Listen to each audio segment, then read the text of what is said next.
Bem-vindo aos Sussurros do Imaginário. Nosso canal é totalmente dedicado a audiobooks, proporcionando uma experiência imersiva para todos os amantes de boas histórias. Aqui, você pode relaxar e deixar sua imaginação fluir enquanto escuta os melhores títulos literários. Dica especial: para uma experiência ainda mais completa, recomendamos que você acompanhe o audiobook com o livro físico ou o e-book. Dessa forma, você poderá desfrutar tanto da narrativa quanto do texto original, unindo os dois mundos. Pedimos desculpas especialmente aos deficientes visuais por quaisquer falhas que possam ocorrer nos audiobooks, como trechos em outras línguas, pequenos erros de narração ou tradução. Isso acontece porque utilizamos narração sintética para manter a produção dos áudios. Queremos ouvir você.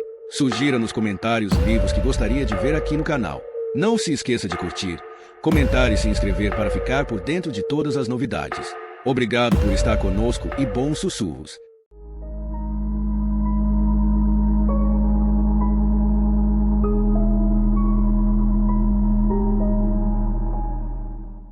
Capítulo 16.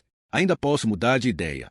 Esse pensamento continuou passando pela cabeça de Maura enquanto ela passava pelo processo de admissão de visitantes, retirava o relógio e a bolsa e guardava-os em um armário. Não podia portar joias nem bolsa na sala de visitas, e ela se sentia nua sem a sua bolsa, desprovida de qualquer prova de identidade e de todos os pequenos cartões de plástico que contavam ao mundo quem ela era. Ela fechou o armário e o ruído que ouviu foi um lembrete do mundo no qual estava a ponto de entrar, um lugar onde as portas eram trancadas, onde vidas eram aprisionadas em caixas. Maura esperava que o encontro fosse em particular, mas quando a guarda a admitiu na sala de visitas, Maura viu que privacidade era impossível. As visitas vespertinas haviam começado uma hora antes, e a sala ressoava com vozes infantis e o caos de famílias reunidas. Moedas chacoalhavam em uma máquina de sanduíches, doces e batatas fritas. A malteia já está descendo, disse a guarda para Maura. Por que não se senta? Maura foi até uma mesa vazia e sentou-se. O tampo de plástico estava pegajoso de suco derramado. Ela manteve as mãos no colo e esperou, com o coração disparado e a garganta seca. A clássica reação de luta ou fuga, pensou. Por que diabos estou tão nervosa? Ela se levantou e foi até uma pia. Encheu um copo de papel com água e bebeu. Sua garganta ainda estava seca. Esse tipo de sede não podia ser saciada apenas com água. A sede, o pulso acelerado, as mãos suadas, todos eram o mesmo reflexo, o corpo se preparando para uma ameaça iminente. Relaxe, relaxe. Você vai encontrá-la. Dirá algumas palavras, satisfará sua curiosidade e irá embora. Seria assim tão difícil? Ela amassou o copo de papel, virou-se e ficou estática. Uma porta havia se aberto e uma mulher entrou, com ombros retos e o queixo erguido e confiante. Ela olhou para Maura e, por um instante, deteve-se ali. Maura pensou, é ela. Mas a mulher virou-se, sorriu e abriu os braços para abraçar uma criança que corria em sua direção.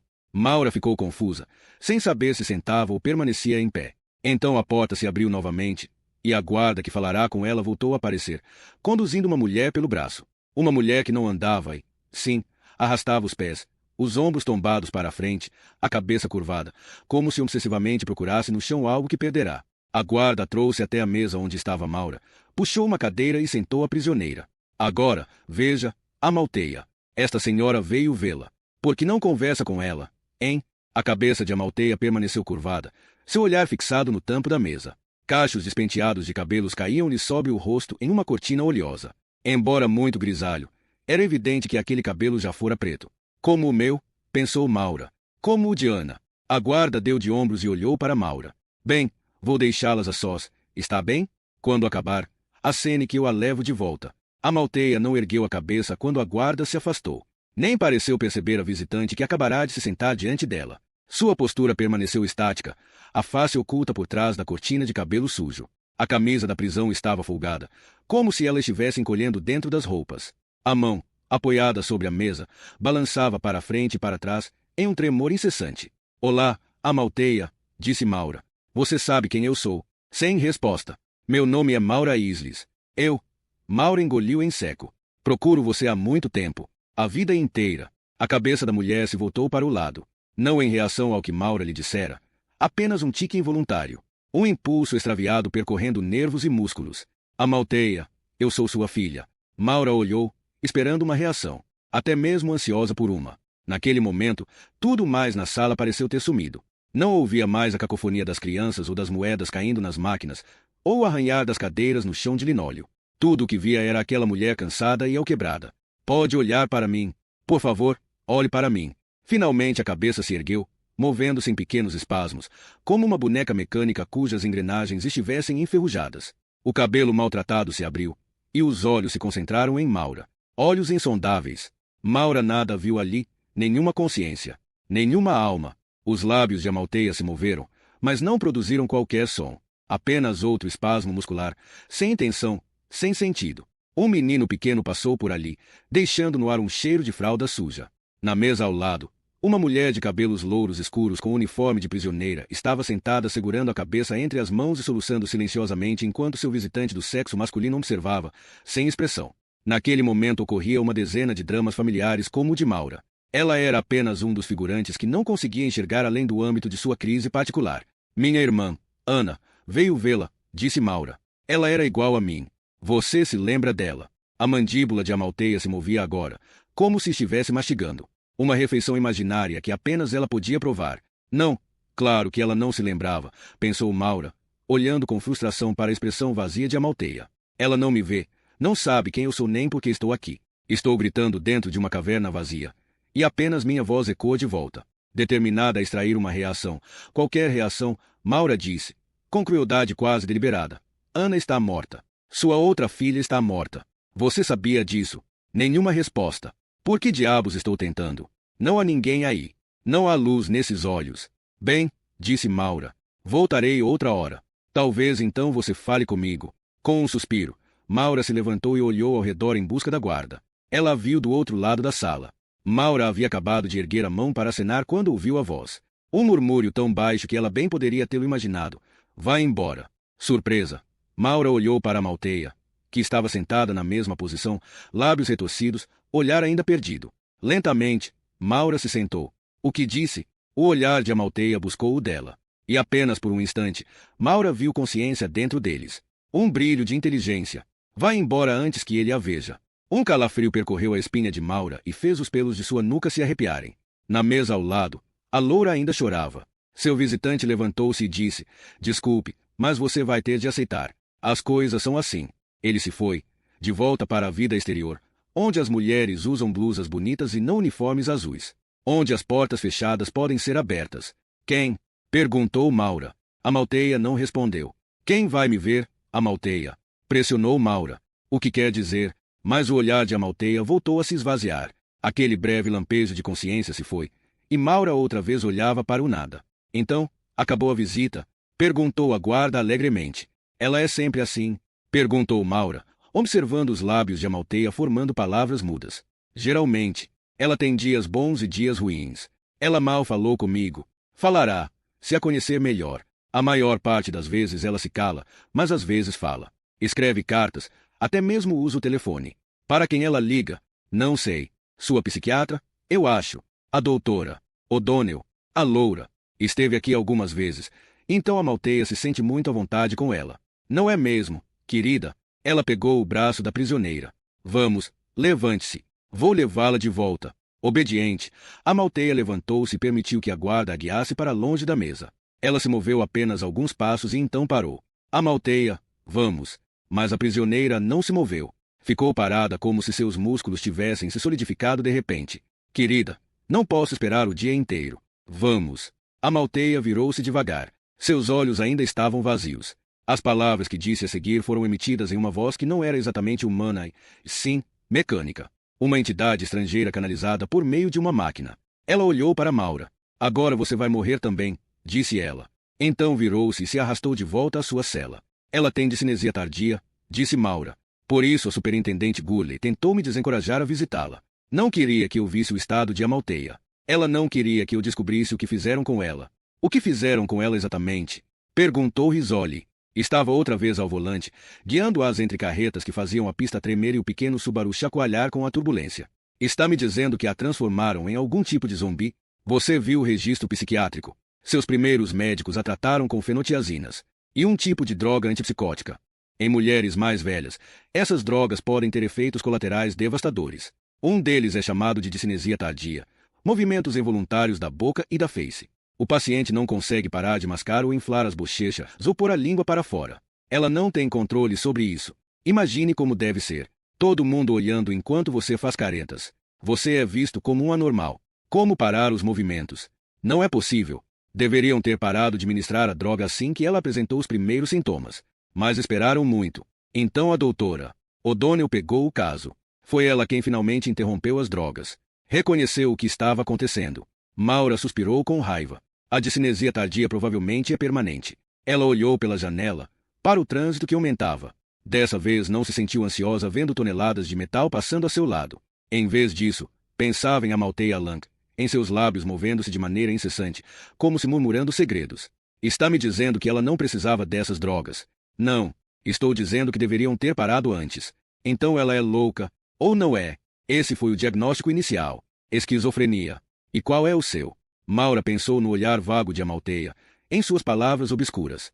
Palavras que não faziam sentido a não ser como uma ilusão paranoica. Tenho de concordar, disse ela. Com um suspiro, ela se recostou no banco. Eu não me vejo nela, Jane. Não vejo nenhuma parte de mim naquela mulher. Bem, deve ser um alívio nessas circunstâncias. Mas ainda existe um vínculo entre nós. Você não pode negar o próprio DNA. Conhece a velha máxima, o sangue sempre fala mais alto. Isso é besteira, doutora. Você nada tem em comum com aquela mulher. Ela a deu à luz. E é só. Relação terminada. Ela sabe tantas respostas. Quem é meu pai? Quem sou? Rizzoli virou-se para olhá-la. Então voltou-se para a estrada. Vou lhe dar um conselho. Sei que vai se perguntar de onde tirei isso. Acredite-me, não estou inventando. Aquela mulher, Amalthea Lang, é alguém de quem você deve manter distância. Não a veja, não fale com ela. Nem mesmo pense nela. Ela é perigosa. Ela não passa de uma esquizofrênica terminal. Não estou tão certa disso. Mauro olhou para Rizzoli. O que sabe sobre ela que eu não sei? Rizzoli dirigiu algum tempo sem nada dizer. Não era o tráfego que a preocupava. Parecia estar ponderando a resposta, considerando a melhor forma de dizer aquilo. Lembra-se de Warren Hoyt? Ela afinal perguntou. Embora tivesse dito o nome sem emoção discernível, ela trincou os dentes e suas mãos agarraram o volante com força. Warren Hoyt, pensou Maura. O cirurgião. Era assim que a polícia o chamava. Ganhará o apelido por causa das atrocidades que infligia às suas vítimas. Seus instrumentos eram silver tap e um bisturi. Suas vítimas, mulheres que dormiam em suas camas, sem se darem conta do intruso ao lado delas no escuro, antecipando o prazer do primeiro corte. Jane Rizzoli fora seu alvo final, seu oponente em um jogo de inteligência que ele não esperava perder. Mas foi ela quem o derrubou com um único tiro que rompeu sua coluna vertebral. Agora tetraplégico, com membros paralisados e inúteis, o universo de Warren Hoyt resumia-se a um quarto de hospital, e os poucos prazeres que lhe restavam eram os da mente, uma mente que continuava tão brilhante e perigosa como sempre. Claro que me lembro dele, disse Maura. Ela vira o resultado de seu trabalho, as terríveis mutilações que seu bisturi produzira na carne de uma de suas vítimas. Tenho andado de olho nele, disse Rizzoli. Você sabe, só para me certificar de que o monstro ainda está na jaula. Ele ainda está lá, tudo bem, na unidade de ortopedia. E, nos últimos 8 meses, ele tem sido visitado pela doutora Joyce O'Donnell toda quarta-feira à tarde. Maura franziu o senho. Por quê? Ela alega que é parte de sua pesquisa sobre comportamento violento. Sua teoria é a de que os assassinos não são responsáveis por seus atos. Que alguma coisa que aconteceu com suas cabeças quando eram crianças os tornou suscetíveis à violência. É claro que os advogados de defesa a têm em alta conta. Ela provavelmente lhe dirá que Jeffrey Dahmer foi apenas um mal-entendido, que John Wayne Gacy apenas levou muita pancada na cabeça. Ela defenderia qualquer um. As pessoas fazem aquilo pelo que são pagas. Não creio que ela faça isso por dinheiro. Então, por quê? Pela chance de estar perto e ser íntima de gente que mata. Ela diz ser sua área de estudo, que faz isso em nome da ciência. Sim, bem, Joseph Mengele também agiu em nome da ciência. Isso é apenas uma desculpa, um modo de tornar respeitoso o que ela faz. O que ela faz? Ela é uma caçadora de emoções. Gosta de ouvir as fantasias dos assassinos, de entrar na cabeça deles, dar uma olhada, ver o que eles veem. Saber como é ser um monstro. Você faz parecer como se ela fosse igual a eles. Talvez gostasse de ser. Vi cartas que ela escreveu para Hoyt enquanto ele estava na prisão, pedindo que ele contasse todos os detalhes de seus assassinatos. Oh, sim, ela adora os detalhes. Muitas pessoas têm curiosidade sobre o macabro. Ela é mais do que curiosa. Ela quer saber como é cortar a carne e ver a vítima sangrar. Como é desfrutar desse poder supremo. Ela tem sede de detalhes como um vampiro tem sede de sangue. Rizzoli fez uma pausa. Em seguida, deu uma gargalhada. Sabe, acabo de me dar conta de uma coisa. E isso que ela é? Uma vampira. Ela e Hoyt se alimentam. Ele lhe conta suas fantasias. Ela lhe diz que é normal ele gostar delas. É normal ser tomado pela ideia de cortar a garganta de alguém. E agora ela anda visitando minha mãe. Risoli olhou para ela. Imagino quais fantasias elas compartilham. Maura pensou nos crimes pelos quais a Malteia Lan fora condenada. Perguntou-se o que passará por sua cabeça quando der a carona para as duas irmãs. Terá sentido alguma excitação prévia? Alguma sensação inebriante de poder? Apenas o fato de O'Donnell achar a Malteia digna de visita já diz alguma coisa, disse Risoli. O quê? O'Donnell não perde tempo com um assassinato qualquer. Ela não se incomoda com o cara que matou o caixa da loja de conveniência durante um assalto. Ou do marido que se irritou com a mulher e a empurrou escada abaixo. Não. Ela passa seu tempo com os anormais que matam por prazer. Aqueles que dão uma última girada na faca porque gostam da sensação da lâmina raspando contra o osso. Ela passa seu tempo com os especiais. Os monstros. Minha mãe. Pensou Maura. Ela também é um monstro.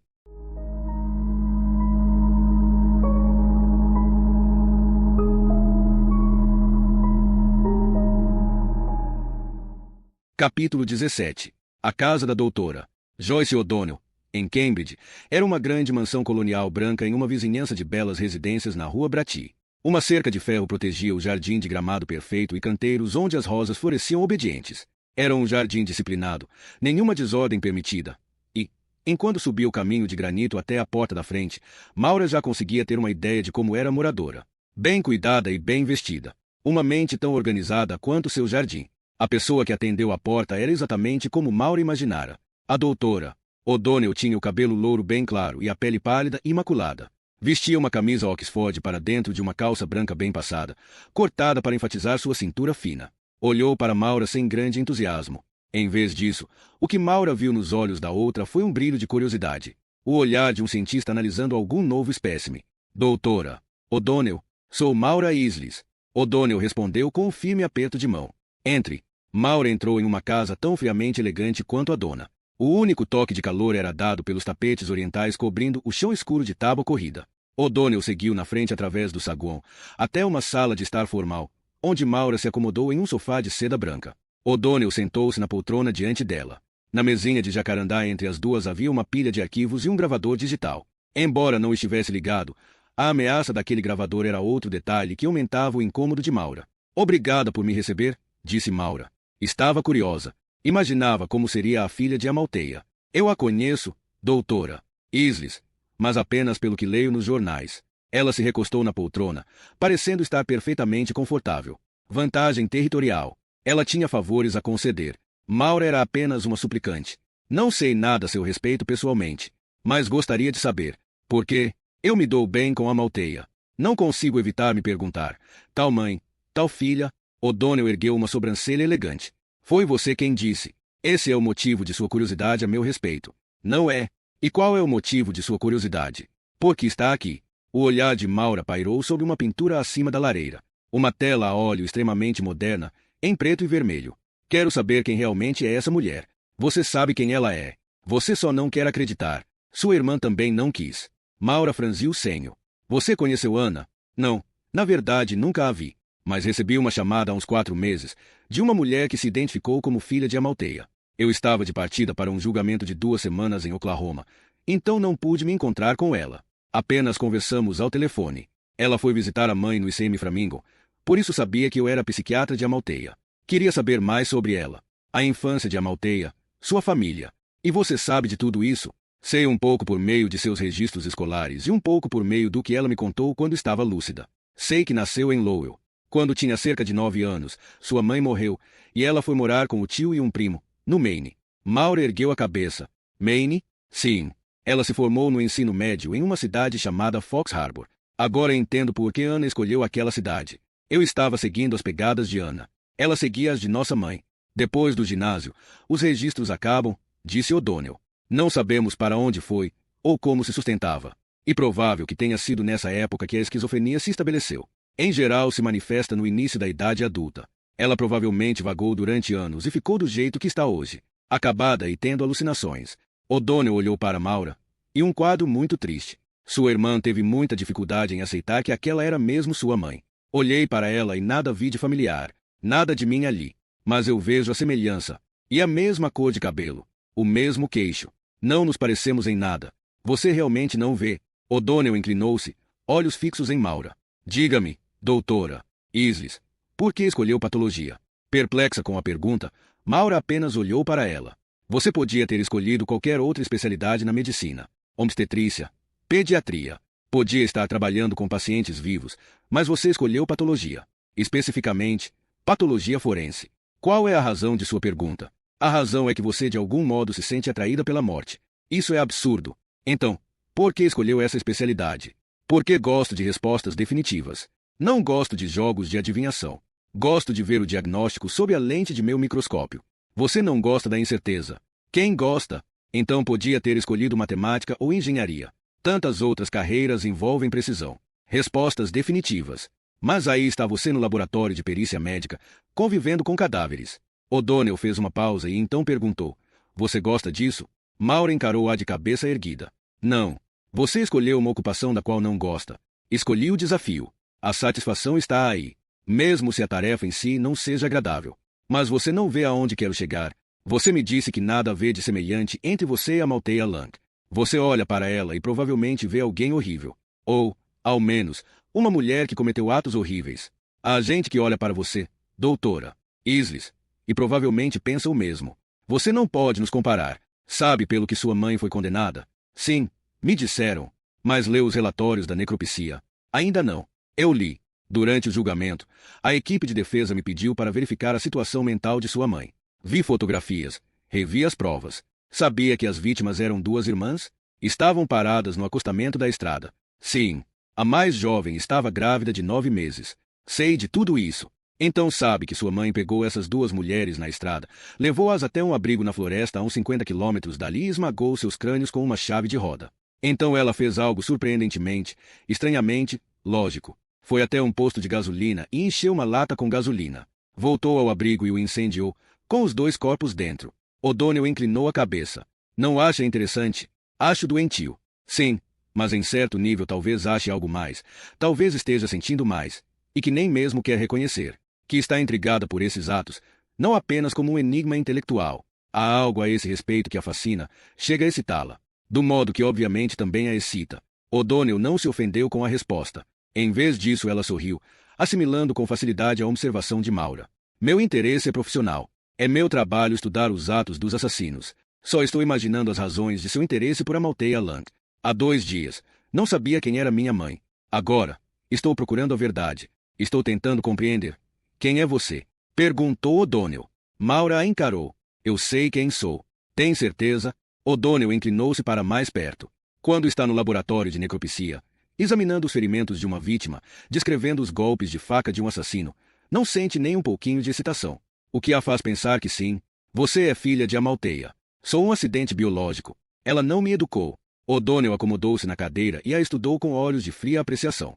Você se dá conta de que há um componente genético na violência, que algumas famílias a carregam em seu DNA. Maura lembrou-se do que Risoli lhe dissera sobre a doutora. O'Donnell, ela é mais que curiosa. Ela quer saber como é cortar a carne e ver a vítima sangrar. Como é desfrutar desse poder supremo. Ela tem sede de detalhes como um vampiro tem sede de sangue.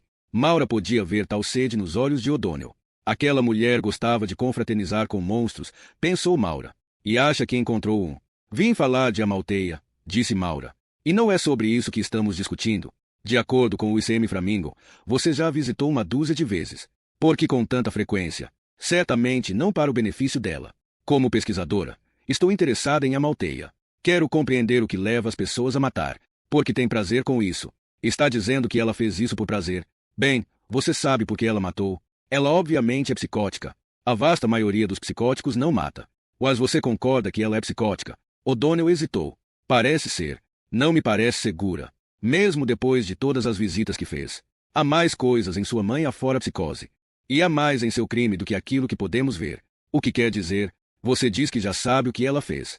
Pelo menos, o que a promotoria alega que ela tenha feito. As provas eram sólidas o bastante para condená-la. Oh, sim, havia provas de sobra. A placa do carro filmada pela câmera do posto de gasolina. O sangue da mulher na chave de roda. Suas carteiras no porta-malas. Mas provavelmente não ouviu falar sobre isto. O'Donnell pegou um dos arquivos na mesinha de café e entregou para Maura. É do Laboratório de Perícia Criminal de Virgínia, onde a Malteia foi presa. Maura abriu a pasta e viu a fotografia de um sedã branco com placa de Massachusetts. Este é o carro que a Malteia estava dirigindo, disse O'Donnell.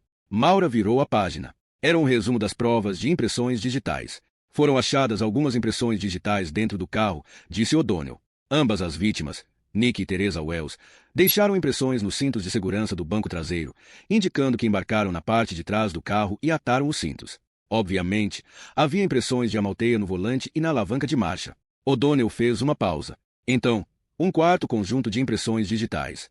Quarto conjunto? Está bem aí no relatório. Foram encontradas no porta-luva, em ambas as portas e no volante. Essas impressões nunca foram identificadas. Isso não quer dizer nada. Talvez um mecânico tenha trabalhado no carro e deixado suas impressões. É uma possibilidade. Agora veja o relatório sobre os fios de cabelo encontrados. Maura virou a página e descobriu que foram encontrados fios de cabelos louros no banco de trás. Os cabelos eram de Teresa e Nick Wells. Nada vejo de surpreendente nisso. Sabemos que as vítimas estiveram no carro. Mas perceba que não há cabelo algum no banco da frente. Pense nisso. Duas mulheres paradas no acostamento da estrada. Alguém para e lhes oferece uma carona. E o que as irmãs fazem? Ambas entram e se sentam no banco traseiro. Parece um tanto grosseiro, não é? Deixar a motorista sozinha na frente. A não ser... Maura olhou para ela. A não ser que houvesse alguém mais no banco da frente. O'Donnell se recostou na cadeira com um sorriso de satisfação nos lábios. Esta é a questão. Uma questão nunca respondida em julgamento. Esta é a razão de eu continuar voltando, diversas vezes, para ver sua mãe. Quero descobrir o que a polícia nunca se preocupou em investigar.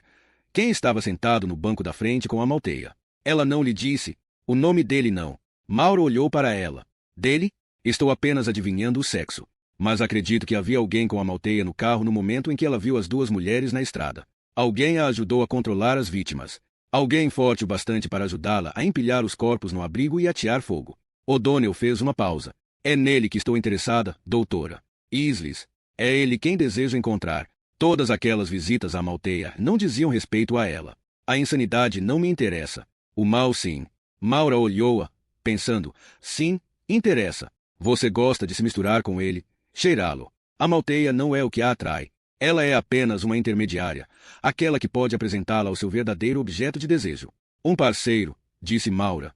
Não sabemos quem é, ou como é, mas sua mãe sabe. Então, por que ela não revela o nome? Esta é a questão. Por que ela o encoberta? Tem medo dele? Está protegendo-o? Você nem mesmo sabe se tal pessoa existe. Tudo o que tem são algumas impressões não identificadas. É uma teoria. Mais do que uma teoria. A besta é real. O'Donnell inclinou-se para a frente e disse, quase com intimidade. Foi esse o nome que ela usou quando foi presa em Virgínia. Quando a polícia de lá a interrogou, ela disse, abre aspas, a besta me disse para fazê-lo, fecha aspas. Ele mandou que ela matasse aquelas mulheres. No silêncio que se seguiu, Maura ouviu o som do próprio coração, como a batida acelerada de um tambor. Ela engoliu em seco e disse, estamos falando de uma esquizofrênica. Uma mulher que provavelmente tem alucinações auditivas. Ou ela está falando de alguém real. A besta? Maura riu. Um demônio pessoal? Talvez. Um monstro de seus pesadelos. Que deixa digitais. Isso não pareceu ter impressionado o júri. Eles ignoraram a prova. Eu estava naquele julgamento. Eu vi a promotoria construir um caso contra uma mulher tão psicótica que até mesmo a promotoria devia saber que ela não era responsável por seus atos. Mas ela era um alvo fácil, uma condenação fácil. Embora evidentemente ela fosse louca. Oh, sem dúvida ela era psicótica e ouvia vozes. Aquelas vozes devem ter gritado para ela esmagar o crânio das mulheres e queimar seus corpos, mas o júri ainda assim achava que ela sabia discernir entre o certo e o errado. A Malteia era um prato feito para a promotoria, e foi o que aconteceu. Eles erraram. Esqueceram dele. O'Donnell recostou-se na cadeira e disse, e sua mãe é a única pessoa que sabe quem ele é. Eram quase 18 horas quando Maura estacionou atrás do prédio do laboratório de perícia médica. 2 carros ainda estavam parados ali, o Honda azul de Yoshima e o Saab preto do Dr. Acostas. Deve estar havendo uma necropsia tardia, pensou, com uma pontada de culpa. Aquele seria o seu dia de plantão, mas ela pediu que os colegas a substituíssem. Ela abriu a porta dos fundos, entrou no prédio e foi direto para seu escritório, sem encontrar ninguém no caminho. Sobre sua escrivaninha, encontrou o que viera buscar. 2 pastas de arquivo, com um bilhete adesivo colado sobre a capa, no qual Luiz escrevera, os arquivos que você pediu. Ela se sentou em sua escrivaninha, respirou fundo e abriu a primeira pasta. Era a pasta de Teresa Wells, a irmã mais velha. Na capa da pasta estava escrito o nome da vítima, o número do caso e a data da necropsia. Ela não reconheceu o nome do patologista, Dr. James Robar, mas ela se juntara à equipe de perícia médica havia apenas 2 anos, e aquele relatório de necropsia já tinha 5 anos. Ela se voltou para o relatório datilografado do Dr. Robar. A morta é uma mulher bem nutrida, de idade indeterminada, medindo L, 67 m e pesando 52 kg. Identidade definitiva estabelecida por meio de radiografia da arcada dentária. Impressões digitais indiscerníveis. Extensas queimaduras no tronco e extremidades, com carbonização severa da pele e áreas de musculatura exposta. Face e parte da frente do torso estão mais bem preservadas. Roupas remanescentes no lugar, consistindo de um jeans da Gap tamanho 36 com zíper fechado e botão metálico abotoado, um suéter branco carbonizado e sutiã com colchetes também fechados. O exame das vias aéreas não revelou acúmulo de fuligem e o índice de saturação de carboxiemoglobina no sangue é mínimo. Quando seu corpo pegou fogo, Teresa Wells não estava respirando. A causa da morte ficou evidente na interpretação que o Dr. Robar fez das radiografias. As radiografias lateral e AP do crânio revelam fratura parietal direita deprimida e fragmentada em forma de cunha com 4 centímetros de largura. Muito provavelmente ela fora morta com um golpe na cabeça. No fim do relatório datilografado, abaixo da assinatura do Dr. Robar, Maura viu iniciais conhecidas. Louise transcrevera o ditado. Os patologistas iam e vinham, mas, naquele escritório, Louise era eterna. Maura folheou o arquivo. Havia uma planilha de necropsia listando todas as radiografias feitas, quais provas foram recolhidas em forma de sangue e fluidos corporais. Páginas administrativas registravam a cadeia de custódia, objetos pessoais e o nome das pessoas presentes à necropsia. Yoshima fora o assistente de Robar. Ela não reconheceu o nome do policial de Firburg que compareceu ao procedimento, um certo detetive Vigent. Foi até o fim do arquivo, no qual encontrou uma fotografia. Ali parou, repugnada pela imagem. As chamas haviam carbonizado os membros de Teresa Wells e exposto os músculos de seu tórax, mas sua face estava estranhamente intacta e sem dúvida feminina. Apenas 35 anos, pensou Maura. Já vivi 5 anos a mais que Teresa Wells.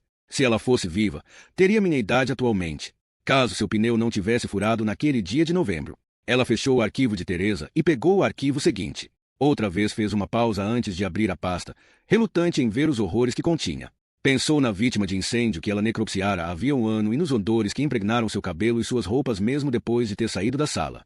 Pelo resto daquele verão, ela evitou acender a churrasqueira do quintal, incapaz de tolerar o cheiro de carne na brasa. Agora, ao abrir o arquivo de Nick Wells, ela quase era capaz de sentir aquele odor outra vez, soprando em sua memória. Embora o rosto de Teresa tivesse sido poupado pelo fogo, o mesmo não podia ser dito de sua irmã mais jovem. As chamas que consumiram Teresa apenas parcialmente concentraram toda sua fúria na carne de Nick Wells. O corpo está severamente carbonizado, com porções do peito e da parede abdominal completamente eliminadas pelo fogo, expondo as vísceras. O tecido mole da face e do couro cabeludo também foi queimado. Áreas da caixa craniana são visíveis, assim como o esmagamento dos ossos faciais. Não restam fragmentos de roupas, mas pequenas densidades metálicas são visíveis aos raios-x ao nível da quinta costela, o que pode representar ganchos de um sutiã, assim como um simples fragmento metálico sobre o púbis. Radiografias do abdômen também revelaram restos de esqueleto adicionais, representando um feto, diâmetro do crânio compatível com uma gestação de cerca de 36 semanas. A gravidez de Nick Wells seria evidente para seu assassino, mas sua condição não garantiu piedade ou concessões nem a ela e nem a seu bebê. Apenas uma pira funerária comum na floresta. Ela virou a página e franziu o senho ao ver a frase seguinte do relatório de necropsia. É notável na radiografia a ausência da tíbia, da fíbula e dos tarsos direitos. Um asterisco foi acrescentado à caneta, com uma nota rabiscada. Ver adendo. Ela foi até a página anexada e leu. A anomalia fetal foi registrada no relatório do obstetra da falecida, datado de 3 meses antes da morte. A ultrassonografia feita no 3º trimestre revelou que o feto não tinha a parte inferior da perna direita, muito provavelmente devido a uma síndrome da banda amniótica. Uma malformação fetal. Meses antes de sua morte, Nick Wells soube que seu bebê nasceria sem a perna direita, mas ainda assim escolheu continuar a gravidez e ficar com a criança. As páginas finais do arquivo, Maura sabia, seriam as mais difíceis de encarar. Ela não tinha estômago para aquela fotografia, mas forçou-se a olhar de qualquer modo. Viu membros e um tronco enegrecidos. Nenhuma mulher ali, nenhum brilho rosado de gravidez. Apenas um crânio, olhando através de uma máscara carbonizada, com os ossos faciais afundados pelo golpe mortal. A Malteia Lang fez isso. Minha mãe. Ela esmagou seus crânios e arrastou os corpos até um galpão. Será que ela sentiu algum prazer ao jogar gasolina sobre os corpos, acender o fósforo e ver as chamas ganhar vida? Terá se demorado junto ao galpão em chamas para inalar o fedor de cabelo e carne queimados. Incapaz de suportar a imagem por mais tempo, ela fechou o arquivo e voltou sua atenção para 2 grandes envelopes de radiografias que também repousavam sobre a mesa. Levou-os à caixa de luz e posicionou a chapa com a cabeça e o pescoço de Teresa Wells. As luzes se acenderam, iluminando as sombras fantasmagóricas de ossos. As radiografias eram bem mais fáceis para o estômago do que as fotografias. Retirada a carne, os cadáveres perdem o poder de aterrorizar. Um esqueleto é igual a qualquer outro. O crânio que ela agora via na caixa de luz podia ser de qualquer mulher, conhecida ou estranha. Ela olhou para a caixa craniana fraturada, para o triângulo de osso que foi forçado para dentro. Aquele não fora um golpe hesitante. Apenas um golpe deliberado e selvagem poderia afundar tanto aquele fragmento de osso no lobo parietal. Ela tirou as chapas de Teresa, pegou o segundo envelope e levou as chapas à caixa de luz. Outro crânio, desta vez o de Nick. Assim como a irmã, Nick fora atingida na cabeça, mas o golpe atingiu-lhe a testa, afundando o osso frontal, esmagando ambas as órbitas de modo tão severo que os olhos devem ter se rompido. Nick Wells deve ter visto o golpe se aproximando. Maura removeu os filmes do crânio e fixou outra série de chapas, mostrando a coluna e a pelvis de Nick, incrivelmente intacta sob a carne devorada pelo fogo. Sobre a pelvis repousavam os ossos fetais. Embora as chamas tenham fundido mãe e filho em uma única massa carbonizada, Maura podia ver pela radiografia que eram indivíduos distintos. 2 conjuntos de ossos, 2 vítimas. Ela também viu algo mais, um ponto brilhante que se destacava em meio às sombras sobrepostas dos ossos. Apenas um pequeno fragmento da largura de uma agulha sob o osso pubiano de Nick Wells. Um pequeno estilhaço de metal, talvez algo que pertencesse à roupa, um zíper, um prendedor, que tivesse aderido à pele queimada. Maura pegou o envelope e encontrou uma visão lateral do tronco. Ela a fixou ao lado da visão frontal. O fragmento metálico ainda estava lá na tomada lateral, mas agora ela podia ver que não estava sob o pubis. Parecia estar introduzido no osso. Ela tirou todas as radiografias do envelope de Nick e as afixou na caixa de luz, 2 de cada vez. Viu as densidades metálicas que o Dr. Robar também vira nos raios-x de tórax da vítima, anéis metálicos representando ganchos de sutiã. Nas chapas laterais, os mesmos anéis de metal estavam claramente sob o tecido mole. Ela ergueu as chapas da pelvis e olhou para o fragmento metálico encravado no osso pubiano de Nick Wells. Embora o Dr. Robar tivesse mencionado o fragmento metálico em seu relatório, ele não voltará a falar sobre o assunto em suas conclusões. Talvez tivesse achado aquilo uma descoberta trivial. E por que haveria de pensar de maneira diferente, em vista dos outros horrores infligidos à vítima? Yoshima auxiliará a Robar na necropsia. Talvez ele se lembrasse do caso. Maura saiu de seu escritório, desceu a escada e entrou na sala de necropsia. O laboratório estava deserto, as bancadas, limpas. Yoshima chamou. Ela vestiu protetores sobre os sapatos e caminhou pelo laboratório, passando por mesas vazias de aço inoxidável. A seguir, foi até o setor de entrada de corpos. Maura abriu o compartimento refrigerado e olhou para dentro. Viu apenas mortos, 2 sacos brancos sobre um par de massas dispostas lado a lado. Ela fechou a porta e esperou um instante no lugar deserto, tentando ouvir vozes, passos, alguma coisa que indicasse ainda haver alguém no prédio. Mas ouviu apenas o murmúrio do refrigerador e, ao longe, a sirene de uma ambulância passando pela rua. Costas e Yoshima já deviam ter ido para casa. 15 minutos depois, ao sair do prédio, ela viu que o Saab e o Toyota de fato não estavam mais lá. Com exceção de seu Lexus preto, os únicos veículos no estacionamento eram as 3 vans do necrotério, com as palavras Laboratório de Perícia Médica de Massachusetts gravadas nas laterais.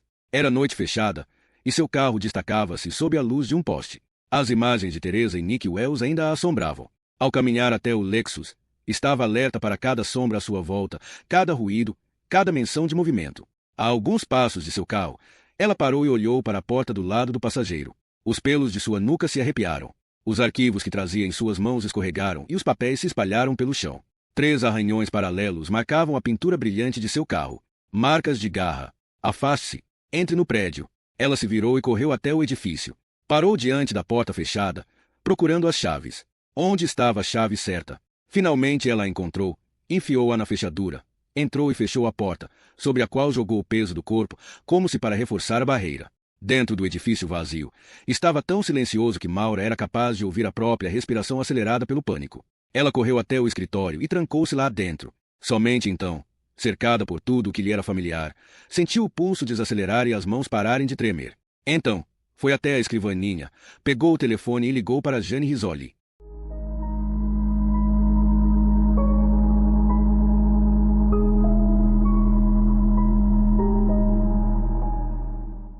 Capítulo 18. Você fez exatamente o que devia fazer. Saiu de onde estava e procurou um lugar seguro, disse Rizzoli. Maura sentou-se à sua mesa e olhou para os papéis amarrotados que Rizzoli recuperara para ela no estacionamento. Uma pilha desarrumada e suja do arquivo de Nick Wells. Mesmo agora, a salvo em companhia de Rizzoli, Maura ainda estava chocada. Encontrou alguma impressão digital na porta do carro. Perguntou Maura. Algumas. O que se espera encontrar na porta de qualquer carro. Risoli puxou uma cadeira para perto da escrivaninha de Maura e sentou-se com as mãos apoiadas na plataforma da barriga. Mama Risoli, grávida e armada, pensou Maura. Haveria algum salvador mais improvável para vir em meu auxílio. Quanto tempo seu carro ficou no estacionamento? Você disse que chegou por volta das 18 horas. Mas as marcas podem ter sido feitas antes de eu ter chegado aqui. Não uso a porta do passageiro todos os dias. Só se estou carregando compras ou algo assim. Só vi agora por causa do modo como o carro estava estacionado. E estava parado bem debaixo do poste. Quando foi a última vez que você olhou para aquela porta? Maura apertou as mãos contra as têmporas. Tenho certeza de que não estava ali ontem pela manhã. Quando deixei o Maine, guardei minha bolsa de viagem no banco da frente. Teria notado os arranhões. Tudo bem. Então você voltou para casa de carro ontem. E daí?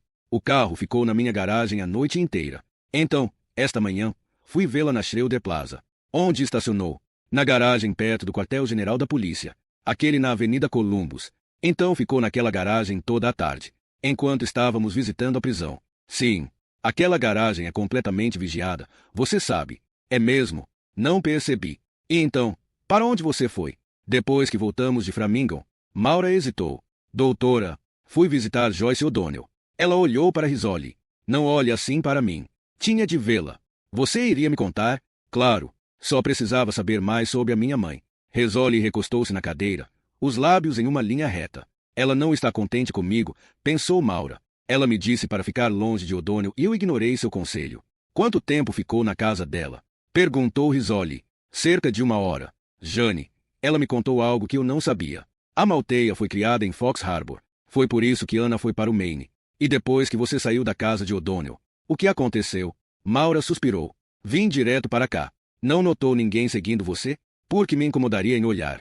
Tenho coisas demais na cabeça. Olharam-se em silêncio durante algum tempo. A tensão a propósito de sua visita a O'Donnell ainda pairava entre ambas. Sabia que a câmera de segurança está quebrada, disse Risoli. A que fica no estacionamento. Maura riu. E deu de ombros. Sabe quanto cortaram de nosso orçamento este ano? Aquela câmera está quebrada há meses.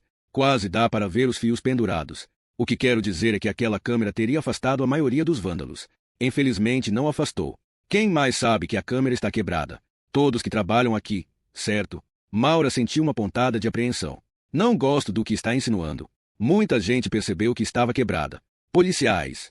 Os motoristas do necrotério. Qualquer um que tenha entregado um corpo aqui. Basta levantar a cabeça e ver. Você disse que havia 2 carros estacionados aqui quando chegou. O do Dr. Acostas e o de Yoshima. Sim.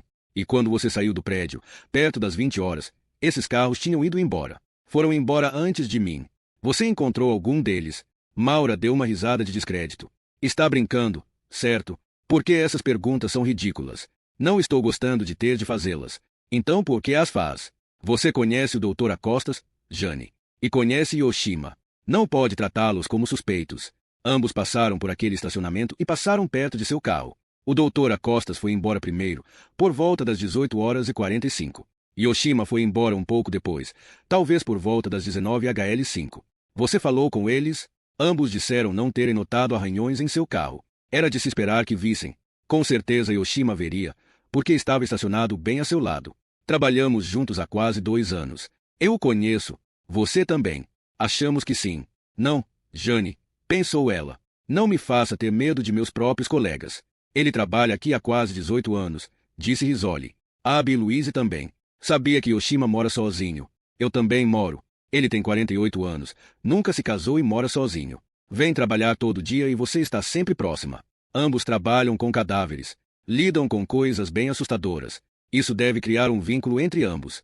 Com todas as coisas terríveis que apenas você e ele viram. Ela pensou nas horas que compartilhou com Yoshima naquela sala, com suas mesas de aço e instrumentos afiados. Ele sempre parecia antecipar o que ela precisava, antes mesmo de Maura pedir. Sim, havia um vínculo. Claro que havia, porque era uma equipe. Mas depois de tirarem a touca e os protetores de sapato, cada um ia cuidar de sua própria vida. Eles não socializavam. Nunca compartilharam sequer um drink depois do trabalho. Somos parecidos nesse ponto. 2 pessoas solitárias que só se encontram por causa de cadáveres. Olha, disse Risoli com um suspiro. Eu gosto de Yoshima. Detesto sequer aventar a possibilidade. Mas é algo que devo considerar ou não estaria fazendo meu trabalho. Que é o quê? Tornar-me paranoica. Já estou assustado bastante, Jane. Não me faça temer as pessoas em quem preciso confiar. Maura pegou os papéis em sua escrivaninha. Terminou com meu carro. Gostaria de ir para casa. Terminamos com ele. Mas não estou certa de que você deva ir para casa. E o que devo fazer? Há outras opções. Você pode ir para um hotel. Pode dormir no meu sofá. Acabei de falar com o detetive Ballard, e ele mencionou ter um quarto vago. Porque esteve falando com Ballard. Ele tem falado comigo todos os dias a respeito do caso. Ligou há cerca de 1 hora, e eu contei o que houve com seu carro. Ele veio ver. Ele está no estacionamento agora. Acabou de chegar. Ele está preocupado. Doutora. Eu também estou. Rizzoli fez uma pausa. Então, o que quer fazer? Não sei. Bem, você tem alguns minutos para pensar. Rizzoli levantou-se. Vamos, eu te acompanho. Aquele era um momento absurdo, pensou Maura enquanto percorriam o corredor lado a lado. Estou sendo protegida por uma mulher que mal consegue se erguer da cadeira. Mas Rizzoli deixou claro que era ela quem estava no comando, aquela que assumiria o papel de guardiã. Foi ela quem abriu a porta e saiu primeiro. Maura seguiu-a no estacionamento até o Lexus, onde estavam Frost e Ballard. Você está bem, Maura? Perguntou Ballard. A luz do poste projetava uma sombra sobre seus olhos. Ela olhava para um rosto cuja expressão não conseguia decifrar. Estou bem. Isso poderia ter sido muito pior. Ele olhou para Rizzoli. Disse a ela o que estamos pensando. Disse que talvez não devesse voltar para casa hoje à noite.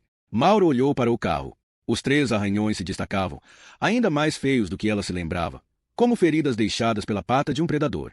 O assassino de Ana está falando comigo. Eu não sabia como ele estava perto. Frost disse. A perícia percebeu uma pequena moça na porta do motorista. É velha. Alguém bateu no meu carro no estacionamento há alguns meses. Tudo bem. Então são apenas os arranhões. Recolheram algumas impressões digitais. Vão precisar das suas, doutora. Assim que puder. Claro. Ela pensou em todos os dedos dos quais tiraram impressões digitais no necrotério, toda aquela carne fria que era pressionada rotineiramente sob os cartões de impressões digitais. Estão tirando as minhas antes do tempo, enquanto ainda estou viva. Ela cruzou os braços sobre o peito, sentindo-se gelada apesar da noite quente. Pensou em voltar para a casa vazia e se trancar no banheiro. Mesmo com todas as barreiras, era apenas uma casa, não uma fortaleza. Uma casa com janelas que eram facilmente quebráveis, telas que podiam ser cortadas à faca. Você disse que foi Charles Cassell quem arranhou o carro de Ana. Maura olhou para Rizzoli. Cassell não teria feito isso. Não comigo. Não teria motivo. Isso claramente é uma advertência para você. Rizzoli disse. Talvez Ana tenha sido um eu. Era eu. Era eu quem deveria ter morrido. Para onde deseja ir, doutora? Perguntou Rizzoli. Eu não sei, disse Maura. Não sei o que fazer. Bem, posso sugerir que não fique à vista por aqui? Disse Ballard. Onde todos podem vê-la. Maura olhou para a calçada. Viu a silhueta de pessoas atraídas pelo brilho das luzes do carro de polícia. Pessoas cujas faces não podia ver, por estarem na penumbra enquanto ela estava ali, iluminada como uma atriz principal sob a luz do poste. Tenho um quarto vago, disse Ballard. Ela não olhou para ele. Em vez disso, manteve o olhar naquela sombra sem rosto, pensando, isso está acontecendo rápido demais. Muitas decisões estão sendo tomadas no calor do momento. Escolhas das quais posso me arrepender. Doutora, disse Rizzoli. O que acha? Finalmente, Maura olhou para Ballard e sentiu outra vez aquela atração perturbadora. Não sei mais para onde ir, disse ela. Ele foi bem atrás dela, tão perto que seus faróis brilhavam no espelho retrovisor, como se estivesse com medo de que ela tentasse despistá-lo em meio ao tráfego pesado. Manteve-se perto mesmo quando entraram no tranquilo subúrbio de Newton, mesmo quando ela deu 2 voltas no quarteirão, como ele instruíra, para confirmar que nenhum carro o seguia. Quando ela afinal parou em frente à casa dele, ele quase que imediatamente já estava de pé ao lado de sua janela, batendo no vidro. Entre na minha garagem, disse ele. Vou ocupar sua vaga. Está tudo bem. Não quero seu carro estacionado na rua. Vou abrir a porta da garagem. Ela entrou no acesso de veículos e observou quando a porta se abriu para revelar uma garagem organizada, com ferramentas penduradas em um painel e latas de tinta enfileiradas nas prateleiras. Até mesmo o chão de concreto parecia brilhar. Ela entrou na garagem e a porta se fechou de imediato atrás dela, impedindo que o carro pudesse ser visto da rua. Durante um momento, ela ficou sentada ouvindo os tiques do radiador e preparando-se para a noite que teria pela frente. Havia apenas alguns instantes. Voltar para a própria casa parecia inseguro, impróprio. Agora ela se perguntava se aquela escolha era a mais adequada. Ballard abriu a porta do carro. Entre. Vou mostrar como armar o sistema de segurança. Apenas no caso de eu não estar aqui para fazê-lo. Ele a acompanhou através de um pequeno corredor que terminava no saguão de entrada da casa e apontou para um teclado montado perto da porta da frente. Atualizei isso há apenas alguns meses. Primeiro você digita o código de segurança, então pressiona a tecla armar. Uma vez armado, se alguém abrir uma porta ou janela, isso acionará um alarme tão alto que fará seus ouvidos zumbirem. Também notifica automaticamente a empresa de segurança e eles ligam para a casa. Para desarmá-lo, você digita o mesmo código, então aperta desligar. Tudo bem até agora? Sim. Vai me dizer qual é o código? Estava chegando lá. Ele olhou para ela. Você se dá conta, é claro, de que estou a ponto de entregar a chave numérica de minha casa para você. Está em dúvida se pode confiar em mim? Apenas prometa não passá-la para seus amigos mais desagradáveis. Deus sabe que tenho muitos desses. Ele riu. E todos devem ter distintivos. Tudo bem. O código é 2712.0 aniversário de minha filha. Acha que consegue se lembrar ou quer que eu escreva? Vou me lembrar. Bom, agora vá em frente e arme, porque acho que ficaremos aqui esta noite. Quando ela digitou os números, ele se aproximou por trás dela e ela pôde sentir seu hálito no cabelo. Ela apertou o armário e ouviu um bip suave. O mostrador digital informava então: sistema armado. Fortaleza segura, disse ele. Foi bem simples. Ela se virou e viu olhando para ela de maneira tão intensa que teve vontade de recuar, ao menos para restabelecer uma distância segura entre ambos. Já jantou? Perguntou ele. Não deu. Aconteceu muita coisa hoje. Vamos. Então, não posso deixá-la com fome. A cozinha era exatamente do jeito que ela esperava, com sólidos armários de borda e tampos em madeira. As panelas estavam penduradas ordenadamente no teto. Não havia toques extravagantes, apenas o lugar de trabalho de um homem prático. Não quero que você se incomode, disse ela. Ovos com torradas seriam ótimos. Ele abriu a geladeira e retirou dali uma caixa de ovos. Mexidos? Posso fazê-los? Rick. Que tal fazer as torradas? O pão está logo ali. Também quero uma. Ela pegou 2 fatias de pão do pacote e as colocou na torradeira. Ela se virou para ver Ballard misturar os ovos em uma tigela junto ao fogão e se lembrou de sua última refeição juntos, ambos descalços, rindo, desfrutando da companhia um do outro, antes que o telefonema de Jane a fizesse suspeitar dele. E se Jane não tivesse ligado naquela noite, o que teria ocorrido entre os dois? Ela ouviu derramar os ovos em uma frigideira e ligar o fogo. Sentiu o rosto corar como se ele tivesse acendido outro fogo dentro dela. Ela olhou para a porta da geladeira, onde havia fotografias de Ballard e da filha. Kate quando criança nos braços da mãe, quando bebê, sentada em uma cadeira alta, uma progressão de imagens, levando a fotografia de uma adolescente loura com um sorriso relutante. Ela está mudando muito rápido, disse ele. Não consigo acreditar que essas fotos são da mesma pessoa. Ela olhou para ele por sobre o ombro. O que você decidiu fazer a respeito do baseado no armário? Ah, isso. Ele suspirou. Carmen a pôs de castigo. Ainda pior. Proibiu-a de ver TV durante um mês. Agora, tenho de trancar meu próprio aparelho, apenas para ter certeza de que Kate não vai vir até aqui ver TV quando eu não estiver em casa. Você e Carmen são bons nisso de montar uma frente unida. Na verdade, não temos muita escolha. Não importa o quanto o divórcio seja amargo, é importante se unir pelo bem das crianças. Ele se voltou para o fogão e serviu os ovos em 2 pratos. Nunca teve filhos. Não, por sorte. Por sorte, Victor e eu não conseguiríamos ser tão civilizados quanto vocês dois. Não é tão fácil quanto parece. Especialmente desde... Sim, conseguimos manter as aparências. Isso é tudo. Colocaram a mesa com os pratos de ovos mexidos, torradas e manteiga e se sentaram um de frente para o outro. O assunto de seus casamentos falidos os manteve sob controle. Ainda estamos nos recuperando de feridas emocionais, pensou ela.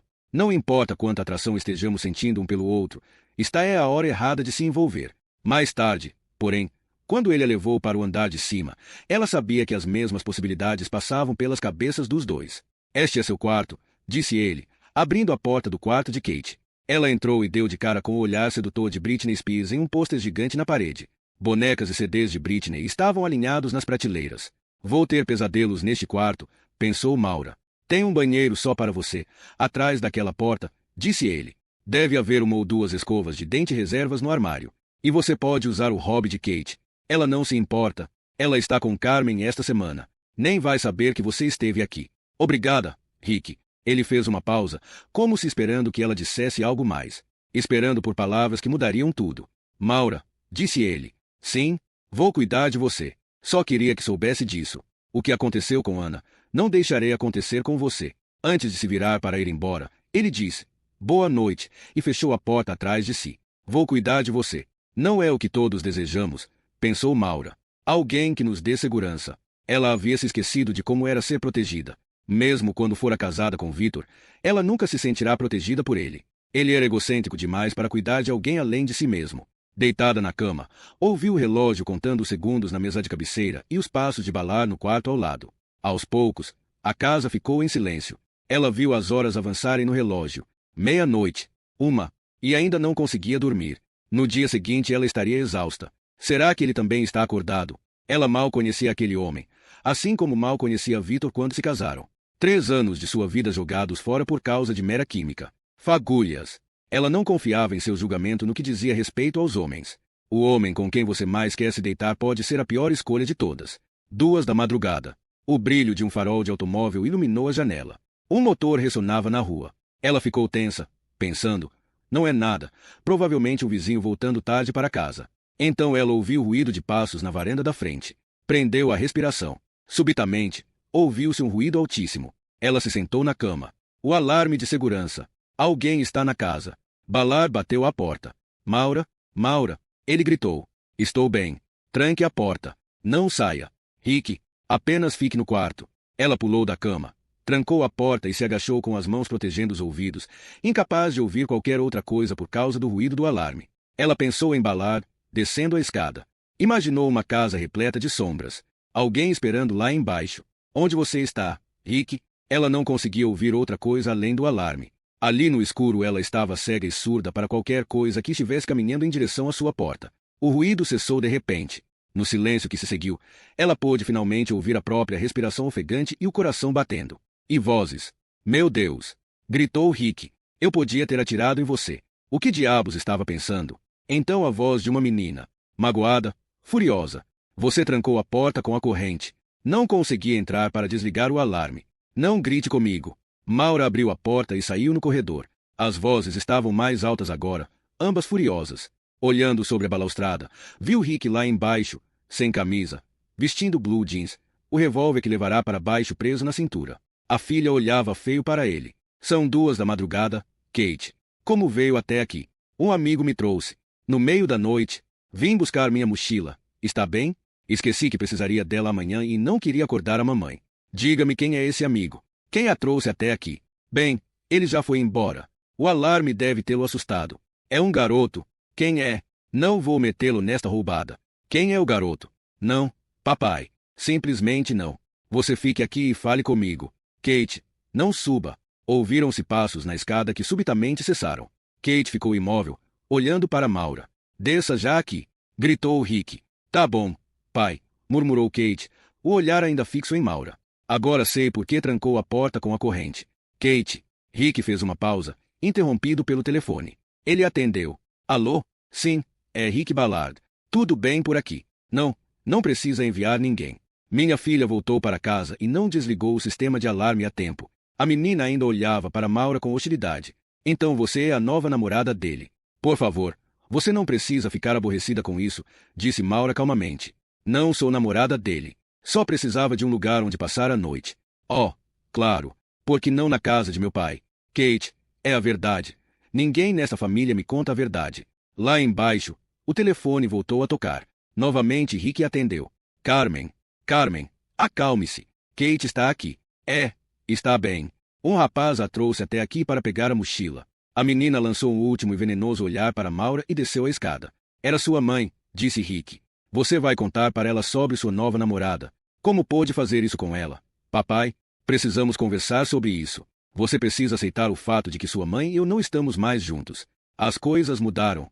Maura voltou para o quarto e fechou a porta. Enquanto se vestia, podia ouvi-los discutir lá embaixo. A voz de Rick, firme e regular, a da menina, aguda e raivosa. Maura demorou apenas alguns instantes para se vestir. Quando desceu, encontrou Ballard e a filha sentados na sala de estar. Kate estava enrascada no sofá como um porco-espinho furioso. Rick, estou indo embora, disse Maura. Ele se levantou. Você não pode. Não, está tudo bem. Você precisa de tempo com a sua família. Não é seguro voltar para casa. Não vou para casa. Vou para um hotel. É sério. Estarei perfeitamente bem. Maura, espere. Ela quer ir. Está bem? Rebateu Kate. Então deixe que vá. Ligarei quando achar um hotel, disse Maura. Quando ela saiu da garagem, Rick estava na rampa de veículos, observando-a. Seus olhares se encontraram através da janela do carro, e ele deu um passo à frente, como se tentando mais uma vez persuadi-la a ficar, a voltar à segurança de sua casa. Surgiu outro par de faróis. O carro de Carmen estacionou no meio-fio e ela saiu, com o cabelo louro despenteado e a camisola aparecendo por sob o hobby. Outro pai tirado da cama por aquela adolescente problemática. Carmen lançou um olhar na direção de Maura, disse algumas palavras para Ballard e entrou na casa. Através da janela da sala, Maura viu o abraço de mãe e filha. Ballard demorou-se do lado de fora. Olhou para a casa e de volta para Maura, como se puxado em duas direções. Ela tomou a decisão por ele, engatou a marcha, pesou no acelerador e foi embora. A última visão que teve dele foi pelo espelho retrovisor, quando ele deu as costas e voltou para casa. De volta para sua família. Até mesmo o divórcio não é capaz de apagar os laços forjados durante anos de casamento, pensou. Muito tempo depois de os papéis assinados e do divórcio selado, os laços ainda permanecem. E o mais poderoso deles está escrito na carne e no sangue dos filhos. Ela emitiu um suspiro profundo e se sentiu subitamente limpa de tentações. Livre, como prometera a Ballard, não voltou para casa. Em vez disso, dirigiu para o oeste na Rota 95, que fazia um longo arco ao redor de Boston. Parou no primeiro motel de beira de estrada que encontrou. O quarto que conseguiu cheirava a cigarro e a sabão Ivory. O vaso sanitário tinha uma faixa de papel sobre a tampa, indicando que havia sido higienizado, e os copos no banheiro eram de plástico. O barulho do trânsito que vinha da autoestrada ali perto atravessava as finas paredes do quarto. Ela não se lembrava da última vez em que estivera em um motel tão barato, tão caído. Ela ligou para Rick, apenas um telefonema breve de 30 segundos para lhe dizer onde estava. Então desligou o celular e se enfiou entre lençóis puídos. Naquela noite ela dormiu mais profundamente do que dormira em uma semana.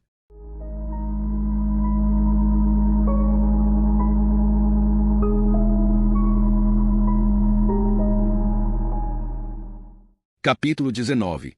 Nobody likes me, everybody hates me. Think I'll go eat worms. Worms, worms, worms. Ninguém gosta de mim. Todo mundo me odeia. Acho que vou comer vermes. Vermes, vermes, vermes. É o trecho inicial de uma tradicional canção infantil norte-americana. Pare de pensar nisso. Mattie fechou os olhos e trincou os dentes, mas não conseguia afastar a melodia daquela insípida canção infantil que se repetia em sua mente e sempre recaía naqueles vermes. Só que não vou comê-los. Eles me comerão. Oh, pense em outra coisa. Coisas boas, coisas bonitas. Flores, vestidos. Vestidos brancos, de seda, com contas. O dia de seu casamento. Sim, pense nisso. Lembrou-se de estar sentada na sala da noiva na igreja metodista de St. John olhando-se no espelho e pensando, hoje é o melhor dia da minha vida. Estou me casando com o homem que amo. Lembrou-se da mãe entrando na sala para ajudá-la com o véu. De como a mãe se inclinou e disse, com um suspiro de alívio, nunca pensei que viveria para ver este dia. O dia em que um homem finalmente se casaria com sua filha. Agora, 7 meses depois, Mattie pensou nas palavras da mãe e em como não foram particularmente gentis. Mas naquele dia, nada estragou sua alegria. Nem mesmo a náusea matinal, os sapatos altos que a estavam matando, ou o fato de Duane ter bebido tanto champanhe na noite de núpcias que dormiu na cama do hotel antes de ela sair do banheiro. Nada importava, exceto o fato de ela ser a senhora por vise de sua vida real, estar finalmente a ponto de começar.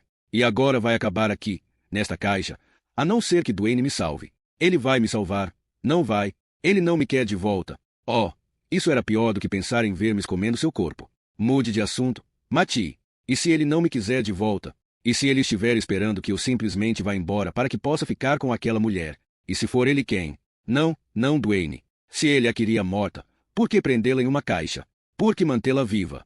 Ela inspirou profundamente, e seus olhos se encheram de lágrimas. Ela queria viver. Faria qualquer coisa para viver, mas não sabia como sair daquela caixa. Passará horas pensando em como fazê-lo. Batera nas paredes, chutara o teto diversas vezes. Pensou em desmontar a lanterna e talvez usar suas peças para montar. O quê? Uma bomba. Ela quase podia ouvir Duane rindo dela, ridicularizando-a. Oh, claro, Mattie, você é uma verdadeira MacGyver. Bem, o que devo fazer? Vermes. Eles voltaram à sua mente. Entravam em seu futuro, deslizando sob sua pele, devorando a sua carne. Estavam lá, fora da caixa, pensou, esperando que ela morresse. Então entrariam para se banquetearem. Ela se virou de lado e estremeceu. Tem que haver uma saída.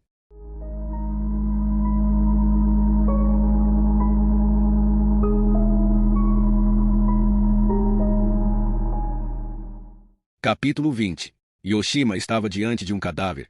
Sua mão enluvada segurava uma seringa com agulha calibre 16. O corpo era de uma jovem mulher, tão magra que a barriga tombava sobre os ossos dos quadris como uma tenda arriada. Yoshima esticou a pele sob a virilha e introduziu a agulha na veia femoral. Puxou o êmbolo e um sangue tão escuro que era quase negro começou a preencher a seringa. Ele não ergueu a cabeça quando Maura entrou na sala. Em vez disso, continuou concentrado em sua tarefa. Ela observou em silêncio quando ele retirou a agulha e transferiu o sangue para vários tubos de vidro, trabalhando com a calma eficiência de alguém que manipulara incontáveis tubos de sangue de incontáveis cadáveres. Se eu sou a rainha dos mortos, pensou ela, então Yoshima certamente é o rei. Ele os despia, pesava, sondava suas virilhas e pescoços em busca de veias, depositava seus órgãos em jarros de formol. E quando a necropsia terminava, quando ela acabava de cortar, era ele quem pegava a agulha e linha e fechava suas incisões. Yoshima tirou a agulha e jogou a seringa usada no lixo de material contaminado. Então fez uma pausa, olhando para a mulher cujo sangue acabará de coletar. Chegou hoje pela manhã, disse ele. O namorado a encontrou morta no sofá quando acordou. Maura viu as marcas de agulha nos braços do cadáver. Que desperdício! Sempre é. Quem vai cuidar desse? O doutor Acostas. O doutor Bristol está no tribunal hoje. Empurrou uma bandeja para junto da mesa e começou a arrumar os instrumentos. O barulho de metal parecia dolorosamente alto em meio ao silêncio. Seu contato fora profissional como sempre, mas, naquele dia, Yoshima não olhava para ela. Parecia estar evitando seu olhar, com medo de virar-se em sua direção, evitando comentar o que acontecerá no estacionamento na noite anterior. Mas o assunto estava ali, no ar, entre eles, impossível de ser ignorado. Soube que a detetive Risoli ligou para sua casa ontem à noite, disse ela. Ele parou, com as mãos imóveis sob a bandeja. Yoshima, lamento se ela insinuou de algum modo. Doutora Isles, você sabe há quanto tempo eu trabalho no laboratório de perícia médica? Interrompeu ele. Sei que está aqui há mais tempo do que todos nós. 18 anos. O Dr. Tierney me contratou assim que deixei o exército. Servia na unidade mortuária. É difícil, você sabe, trabalhar com tantos jovens. A maioria era vítima de acidentes ou suicídios, mas faz parte do trabalho. Os jovens se arriscam, brigam, dirigem rápido demais. Ou suas esposas os abandonam e eles pegam as próprias armas e atiram em si mesmos. Achava que pelo menos podia fazer algo por eles, podia tratá-los com o respeito devido a um soldado. E alguns deles eram apenas crianças, quase imberbes. Esta era a parte perturbadora, o quão jovens eram, mas consegui lidar com aquilo. Do modo como lido com isso aqui, por causa de meu trabalho. Não me lembro da última vez em que faltei por estar doente. Fez uma pausa. Mas hoje, pensei em não vir. Por quê? Ele se virou e olhou para ela. Imagina como deve ser, após 18 anos de trabalho, de repente descobrir que é suspeito de um crime. Desculpe se foi assim que ela o fez se sentir. Sei como pode ser brusca quando... Não, na verdade, ela não foi. Foi muito educada, muito amistosa. Foi a natureza de suas perguntas que me fez perceber o que estava acontecendo. Como é trabalhar com a doutora Isles? Vocês se dão bem. Yoshima riu. Agora me diga, por que você acha que ela me perguntou isso? Ela estava fazendo o trabalho dela. Isso é tudo. Não foi uma acusação. Was pareceu. Ele foi até a bancada e começou a enfileirar jarros de formol com amostras de tecido. Trabalhamos juntos há quase 2 anos, doutora Isles. Sim. Nunca aconteceu, ao menos que eu saiba, de você ter ficado insatisfeita com o meu trabalho. Nunca. Eu não o trocaria por ninguém. Ele a encarou. Sob as luzes fluorescentes, ela viu o quanto ele estava ficando grisalho. Antes achava que ele estivesse na faixa dos 30 anos. Com aquele rosto tranquilo e sem vincos e a constituição esguia, parecia ter uma idade indefinida. Agora, vendo as rugas de preocupação ao redor de seus olhos, ela viu que ele realmente era, um homem entrando na meia-idade. Assim como eu. Não houve um momento, disse ela, nem um instante, em que eu tenha pensado que você... Mas agora está pensando, não está? Desde que a detetive Risoli levantou o assunto, teve de considerar a possibilidade de eu ter vandalizado seu carro. De ser eu quem a está seguindo. Não, Yoshima. Não. Eu me recuso a pensar assim. Ele olhou para ela. Então não está sendo honesta consigo mesma, ou comigo. Porque o pensamento tem de estar em sua mente. E enquanto houver um resquício de desconfiança, não ficará à vontade comigo. Posso sentir isso. Você também. Ele tirou as luvas, virou-se e começou a escrever o nome do cadáver em etiquetas. Ela podia ver a tensão em seus ombros, nos músculos rígidos de seu pescoço. Vamos superar isso, disse ela. Talvez. Talvez, não. Nós vamos. Temos de trabalhar juntos. Bem, acho que isso depende de você. Ela o observou por um instante, imaginando como recuperar a relação cordial de que certa vez desfrutaram. Talvez não fosse tão cordial afinal de contas, pensou ela. Só achava que fosse, mas todo esse tempo ele escondeu suas emoções de mim, assim como escondia as minhas dele. Que dupla nós somos, o duo insondável. Todas as semanas as tragédias desfilavam sobre nossa mesa de necropsia, mas nunca o vi chorar, nem ele a mim. Enfrentamos a morte como dois trabalhadores em uma fábrica. Ele acabou de etiquetar os vidros de amostras e virou-se para perceber que ela ainda estava atrás dele. Precisa de alguma coisa, doutora Isles? Perguntou ele, e sua voz, assim como a sua expressão, não revelava vestígio do que acabará de acontecer entre eles. Aquele era o Yoshima que ela sempre conhecera, discretamente eficiente, pronto para oferecer assistência. Ela respondeu à altura. Tirou as radiografias do envelope que trouxera para a sala e afixou as chapas de Nick Wells na caixa de luz. Espero que se lembre deste caso, disse ela, e ligou a luz. Faz 5 anos. Um caso em Freiburg. Qual era o nome da vítima? Nick Wells. Ele franziu o senho ao olhar para a radiografia e logo concentrou a sua atenção na coleção de ossos fetais sob a pelvis materna. Era aquela mulher grávida, assassinada com a irmã. Então você se lembra. Ambos os corpos queimados. Exato. Eu me lembro. Foi um caso do Dr. Robar. Não conheço o Dr. Robar. Não poderia tê-lo conhecido. Foi embora uns 2 anos antes de você se juntar a nós. Onde ele está trabalhando agora? Gostaria de falar com ele. Bem, isso vai ser difícil. Ele está morto. Ela franziu as sobrancelhas. O quê? Yoshima balançou a cabeça com tristeza. Foi tão difícil para o Dr. Tierney. Ele se sentiu responsável, embora não tivesse tido outra escolha. O que houve? Houve alguns problemas com o Dr. Robar. Primeiro, perdeu alguns slides. Então, sumiu com alguns órgãos, e a família descobriu. Processaram nosso laboratório. Foi uma grande confusão, um bocado de má publicidade, mas o Dr. Tierney o apoiou. Então, sumiram algumas drogas de uma bolsa de uso pessoal, e ele não teve escolha a não ser pedir que o Dr. Robar pedisse demissão. E o que aconteceu a seguir? O Dr. Robar foi para casa e engoliu um punhado de oxícone. Só o encontraram 3 dias depois. Yoshima fez uma pausa. Aquela foi uma necropsia que ninguém aqui queria fazer. A competência dele foi questionada. Cometeu alguns erros. Sérios?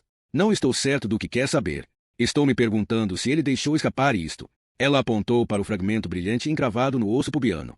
O relatório dele sobre Nick Wells não explica essa densidade metálica aqui. Há outras sombras metálicas nesta chapa, percebeu Yoshima. Vejo um gancho e um fecho de sutiã. Sim, mas olhe esta visão lateral. Este fragmento de metal está dentro do osso, não por cima dele. O Dr. Robar lhe disse alguma coisa a esse respeito. Não que eu me lembre. Não está no relatório dele. Não. Então não deve ter achado relevante. O que quer dizer que provavelmente não foi trazido à baila durante o julgamento de Amalteia, pensou Maura. Yoshima voltou aos seus afazeres, posicionando bacias e baldes e ajeitando os papéis no fichário. Embora houvesse uma jovem morta a alguns metros dali, a atenção de Maura estava voltada para a radiografia de Nick Wells e de seu feto, seus ossos fundidos pelo fogo em uma única massa carbonizada. Por que você as queimou? Qual foi o propósito? Teria Amalteia sentido prazer ao observar as chamas consumi-las? Ou esperava que essas chamas consumissem algo mais, algum vestígio de si mesma que ela não quisesse que fosse encontrado? O foco de sua atenção se moveu do arco do crânio fetal para o fragmento branco encravado no pubis de Nick. Um fragmento fino como uma ponta de faca. Um fragmento de lâmina. Mas Nick fora morta com uma pancada na cabeça. Por que usar uma faca em uma vítima cujo rosto você acabou de esmagar com uma chave de roda?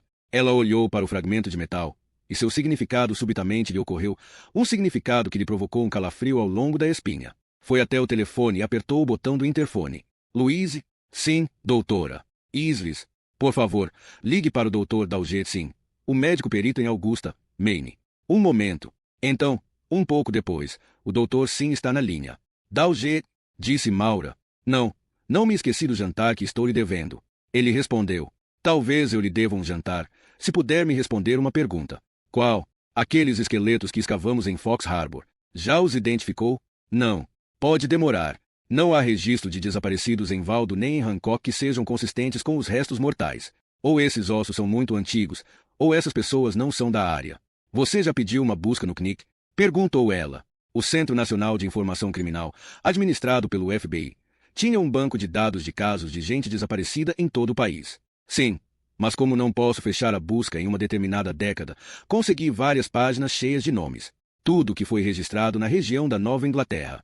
Talvez eu possa ajudá-lo a estreitar seus parâmetros de busca. Como? Especifique apenas os casos de pessoas desaparecidas entre 1955 e 1965. Posso perguntar como chegou a essa década em particular. Porque foi a época em que minha mãe morou em Fox Harbor, pensou. Minha mãe, que matara a outros. Mas tudo o que ela disse foi uma intuição. Você está muito misteriosa. Explicarei quando nos encontrarmos. Pela primeira vez, Risoli deixava Maura dirigir, mas apenas porque estavam no Lexus de Maura, rumo ao norte em direção à autoestrada. Durante a noite, uma tempestade se aproximara vindo do oeste, e Maura despertara ao som de chuva tamborilando em seu telhado. Ela fizera café, lera o jornal, todas as coisas que fazia habitualmente numa manhã comum. Com quanta rapidez as velhas rotinas se impõem, mesmo diante do medo. Na noite anterior não ficará em um motel. Preferira voltar para casa. Trancara todas as portas e deixará a luz da varanda acesa, uma pobre defesa contra as ameaças da noite, embora tivesse dormido em meio à turbulência da tempestade e despertado sentindo-se novamente no controle da própria vida. Já me cansei de ter medo, pensou. Não vou deixá-lo me dominar em minha própria casa. Agora, enquanto ela e Risoli iam ao Maine, onde pairavam nuvens de chuva ainda mais escuras, ela estava pronta para reagir, pronta para virar a mesa. Quem quer que você seja, vou rastreá-lo e descobri-lo. Também posso ser um caçador. Eram 2 da tarde quando chegaram no prédio do laboratório de perícia médica do Maine, em Augusta. O Dr. Dalgetsin as encontrou na recepção e levou-as para o subsolo, até a sala de necropsia, onde as 2 caixas de ossos os aguardavam sob o balcão. Essa não tem sido minha maior prioridade, admitiu e pegou uma folha de plástico. Pousou-a suavemente na mesa de aço, como um paraquedas de seda. Provavelmente estão enterrados há décadas, então alguns dias a mais não farão muita diferença. Conseguiu os resultados da nova consulta ao CNIC? Perguntou Maura. Esta manhã. Imprimi a lista de nomes. Está naquela mesa. Radiografias de arcadas dentárias. Eles me mandaram o arquivo por e-mail.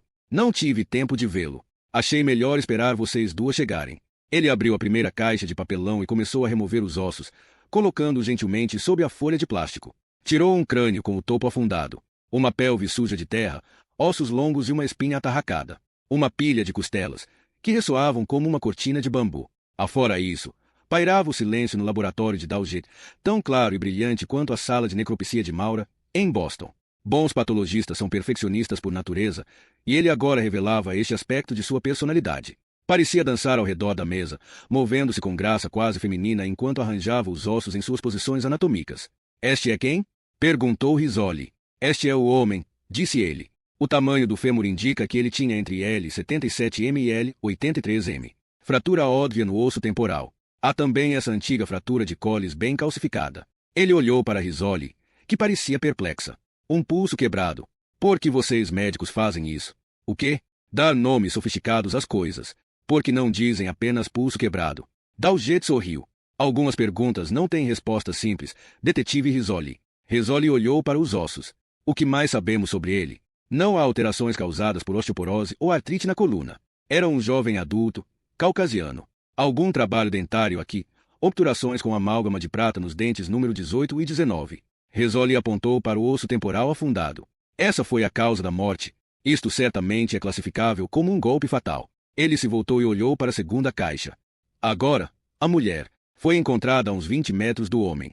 Na segunda mesa de necropsia, ele novamente estendeu uma folha de plástico. Juntos, ele e Maura montaram os restos mortais em sua posição anatômica original, como 2 garçons apressados preparando a mesa de um jantar. Os ossos chacoalharam sobre a mesa. O quadril sujo de terra. Outro crânio, menor, as cristas supraorbitais mais delicadas que as do homem. Ossos das pernas, dos braços, externo, um bando de costelas e 2 sacos de papel contendo ossos carpais e tarsais. Portanto, eis nossa fulana, disse Dalget, observando o arranjo final. Aqui não posso determinar a causa da morte, porque não há nada em que se basear. Ela parece ser jovem, também caucasiana, 20 a 35 anos de idade. Altura por volta de L 60m, sem fraturas antigas. Boa dentição. Uma pequena lasca aqui, no canino, e uma coroa de ouro no número 4. Mauro olhou para a caixa de luz, onde estavam expostos 2 filmes. São radiografias de suas arcadas dentárias, o homem à esquerda, a mulher à direita. Dalget foi até a pia lavar a terra das mãos e arrancou uma toalha de papel. Então, aí estão, fulano e fulana. Risoli pegou os nomes que o CNIC enviará por e-mail para Dalget naquela manhã. Meu Deus! Há dezenas de registros aqui. Tanta gente desaparecida. E isso apenas na região da Nova Inglaterra. Brancos entre 20 e 45 anos. Todos os relatórios são das décadas de 1950 e 1960. Foi o período que Maura especificou. Dalget foi até o laptop. Muito bem. Vamos dar uma olhada em algumas radiografias que nos enviaram. Ele abriu o arquivo que lhe fora encaminhado por e-mail pelo CNIC. Surgiu uma fileira de ícones, cada um rotulado com um número de caso. Ele clicou no primeiro ícone, e uma radiografia preencheu a tela. Uma linha de dentes tortos, como dominós brancos tombando uns contra os outros. Bem, este certamente não é um dos nossos, disse ele. Veja estes dentes. É um pesadelo de ortodontista. Ou a mina de ouro de um ortodontista, disse Rizzoli. Dalgett fechou a imagem e clicou no ícone seguinte. Outra radiografia. Está com um espaço vago entre os incisivos. Não creio, disse ele. A atenção de Maura voltou-se para a mesa. Para os ossos da mulher sem nome. Olhou a graciosa linha dos olhos e os delicados arcos zigomáticos daquele crânio. Um rosto de belas proporções. Ah, olá, ouviu Dalgett dizer. Acho que reconheço esses dentes. Ela olhou para a tela do computador. Viu uma radiografia de molares e o brilho de obturações metálicas. Dalgett levantou-se da cadeira e foi até a mesa onde estava o esqueleto masculino. Ele pegou o maxilar e trouxe-o para perto do computador a fim de comparar. Obturações de amálgama nos números 18 e 19, notou. Sim, sim, confere. Qual era o nome do radiografado? Perguntou Rizzoli. Robert Sadler. Sadler. Rizzoli folheou a lista impressa pelo computador. Certo, encontrei. Sadler, Robert. Branco, 29 anos. Mídia L, 80M. Cabelos e olhos castanhos.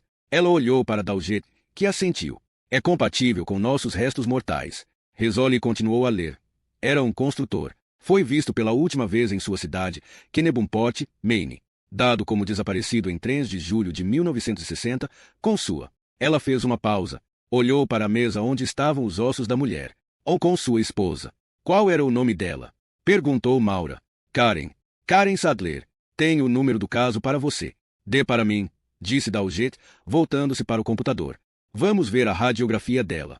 Maura ficou logo atrás, olhando por cima do ombro de Dalgett enquanto ele clicava no ícone correto e uma imagem aparecia na tela. Era uma radiografia tirada quando Karen Sadler estava viva, sentada na cadeira de seu dentista. Ansiosa, talvez, diante da possibilidade de estar com uma cárie e com medo da obturação inevitável que se seguiria. Enquanto segurava a aba de papelão para manter o filme no lugar, Karen jamais poderia ter imaginado que a imagem que seu dentista capturara naquele dia estaria brilhando, anos depois, na tela do computador de um patologista. Maura viu uma fileira de molares e o brilho metálico de uma coroa. Foi até a caixa de luz onde Dalgett fixara o panógrafo dos dentes da mulher não identificada e disse. É ela. Esses ossos são de Karen Sadler. Então temos 2 identificações positivas, disse Dalgett. Marido e mulher. Atrás deles, Rizzoli folheava a lista impressa, procurando pelo arquivo de Karen Sadler. Muito bem, aqui está. Branca, 25 anos. Loura, olhos azuis. Ela subitamente parou de falar. Há algo errado aqui. Seria bom verificar essas radiografias outra vez. Por quê? Disse Maura. Apenas veja outra vez. Maura estudou o filme, então virou-se para a tela de computador. Elas batem, Jane. Qual o problema? Está faltando uma ossada. Que ossos? Os de um feto. Rizzoli olhou para ela com uma expressão atônita. Karen Sadler estava grávida de 8 meses. Houve um longo silêncio. Não encontramos outros desposos, disse Dalgett. Pode não tê-los visto, disse Rizzoli. Escavamos tudo e peneiramos a terra. Predadores podem tê-los levado dali. Sim, é sempre possível. Mas esta é Karen Sadler. Maura foi até a mesa e olhou para a pelvis da mulher, pensando nos ossos de outra mulher brilhando na caixa de luz. Nick Wells também estava grávida. Levou a lupa até a mesa e ligou a luz. Focou a lente sobre o ramo pubiano. Havia terra avermelhada encrustada sobre a sínfise, onde os 2 ramos se juntavam, unidos por uma grossa cartilagem. Dalgett, conseguiria para mim um cotonete ou uma gaze molhada. Algo para eu poder limpar esta terra. Ele encheu uma vasilha de água e abriu um pacote de cotonetes. Colocou-os na mesa ao lado dela. O que procura? Ela não respondeu. Sua atenção estava voltada para a tarefa de tirar aquela camada de sujeira e revelar o que havia embaixo. À medida que a terra era removida, seu pulso acelerava. O último pedaço de sujeira finalmente foi retirado. Ela olhou para o que agora era revelado pela lupa. Ela se levantou e olhou para Dalgett. O que é? Disse ele. Olhe, está bem na beira, onde os ossos se articulam. Ele se inclinou para olhar através das lentes. Você se refere àquele pequeno talho. E disso que está falando. Sim, é bem sutil. Mas está lá. Ela respirou fundo. Trouxe uma radiografia. Está no meu carro. Acho que deveriam dar uma olhada. Ao sair no estacionamento, a chuva castigou seu guarda-chuva. Ao apertar o botão abrir do chaveiro, não conseguiu evitar olhar para os arranhões na porta do lado do passageiro. Uma marca de garra com o propósito de amedrontá-la. Tudo o que conseguiu foi me deixar furiosa. Pronta para retaliar. Ela tirou o envelope do banco de trás e protegeu-o sob o casaco enquanto trazia para dentro do prédio.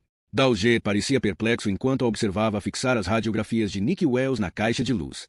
Qual é este caso que você está me mostrando agora? Um homicídio há 5 anos, em Fairburn, Massachusetts. O crânio da vítima foi esmagado e seu corpo queimado. Dalgett franziu o senho ao olhar para a radiografia. Mulher grávida. O feto parece em fim de gestação. Mas foi isso que me chamou a atenção. Ela apontou para o fragmento brilhante na sínfise pubiana de Nick Wells. Acho que é uma ponta de faca. Mas Nick Wells foi morta com uma chave de roda, disse Rizzoli. Seu crânio foi esmagado. Isso mesmo, disse Maura. Então, por que usar também uma faca? Maura apontou para a radiografia. Para os ossos fetais enrodilhados sob o quadril de Nick Wells. Por isso é o que o assassino realmente queria. Dalgett nada disse durante um instante. Mas ela sabia, sem que ele dissesse uma palavra, que compreenderá o que ela estava pensando. Ele se virou para os restos mortais de Karen Sadler. Pegou o quadril. Uma incisão central, de cima a baixo do abdômen, disse ele. A lâmina atingiria o osso, exatamente onde está este talho. Maura pensou na faca de Amalteia, cortando o abdômen de uma jovem com um golpe tão decisivo que a lâmina só parasse ao encontrar um osso. Pensou em sua profissão, na qual as facas tinham uma grande importância, e nos dias que ela passará na sala de necropsia, cortando pele e órgãos. Ambas gostamos de cortar, minha mãe e eu. Mas eu corto carne morta, ela, carne viva. Por isso não encontraram ossos de feto no túmulo de Karen Sadler, disse Maura. Mas no outro caso, ele gesticulou para a radiografia de Nick Wells. Este feto não foi retirado. Foi queimado com a mãe. Por que fazer uma incisão para extraí-lo e então matá-lo de qualquer modo? Porque o bebê de Nick Wells tinha um defeito congênito. Uma banda amniótica. O que é isso? Perguntou Rizzoli. É um filamento membranoso que às vezes se estende sobre a bolsa amniótica, disse Maura. Se ela se enroscar nos membros de um feto, pode restringir o fluxo de sangue e até mesmo amputá-lo. O defeito foi diagnosticado durante o 2º trimestre da gravidez de Nick. Ela apontou para a radiografia. Você pode ver que falta a perna direita do feto, abaixo do joelho. Não é uma deformidade fatal. Não, o feto teria sobrevivido. Mas o assassino teria percebido o problema imediatamente. Ele teria visto que não era um bebê perfeito. Acho que foi por isso que ele não o levou. Maura virou-se e olhou para Rizzoli. Não conseguia evitar confrontar o fato da gravidez de Rizzoli. A barriga grande, o rubor nas faces. Ele queria um bebê perfeito. Mas o de Karen Sadler também não seria perfeito, destacou Rizzoli. Ela estava com apenas 8 meses de gravidez. Os pulmões não estariam maduros, certo? Ele precisaria de uma incubadora para sobreviver. Maura olhou para os ossos de Karen Sadler. Pensou no lugar onde foram recolhidos. Pensou, também, nos ossos do marido, enterrado 20 metros mais adiante. Mas não na mesma cova, em um lugar separado. Por que cavar 2 buracos diferentes? Por que não enterrar marido e mulher juntos? Sua boca de repente secou. A resposta deixou estupefata. Eles não foram enterrados ao mesmo tempo.